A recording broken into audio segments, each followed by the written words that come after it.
3টা ডিম নিয়ে নিলাম। অনেকেই ডিম ভাঙতে পারেন না, ধীরে ধীরে ডিম ভাঙবেন, খুবই ইজি। তো আজকে ওটস মিল করবো। আসলে 3টা ডিমের মধ্যে আমি 20 থেকে 25 গ্রাম পরিমাণ ওটস নিব, রোল্ড ওটস এগুলো। হ্যাঁ, এই 3 চামচ পরিমাণ, টেবিল স্পুন পরিমাণ নিলাম। তারপরে পেঁয়াজ, কাঁচামরিচ একটু বেশি করে দিয়ে, প্রয়োজনীয় লবণ দিয়ে খুব ভালোভাবে নেড়ে নিলাম। হ্যাঁ, এরপর আপনি বাটার, অল্প তেল বা ঘি যে কোনো কিছু দিয়ে এটা এরকম বসিয়ে দেবেন। আমি যেমন বাটারে করি। এই হলো, খুব ভালোভাবে স্প্রেড করে নিলাম।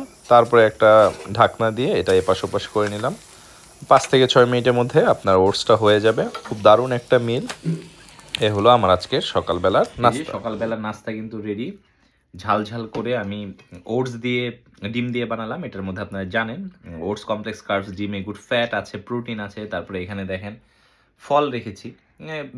ধরেন কমলা আছে, আপেল আছে, vitamin C, antioxidant, natural sugar, fibre, তারপরে ফোলেট, ফ্ল্যাভোনয়েড আছে, যা আপনার স্কিন, তারপরে ত্বক, চুল এগুলো ভালো রাখবে। এবং শীতকালীন কিন্তু এই যে পিঠাও খাচ্ছে। হ্যাঁ,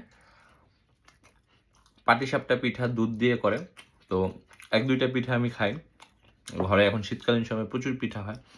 একটা ভালো মিল নিলে এই ধরনের আপনি পিঠাও কিন্তু এর সাথে খেতে পারেন। হ্যাঁ, টাটা, টেক কেয়ার, শুভ সকাল।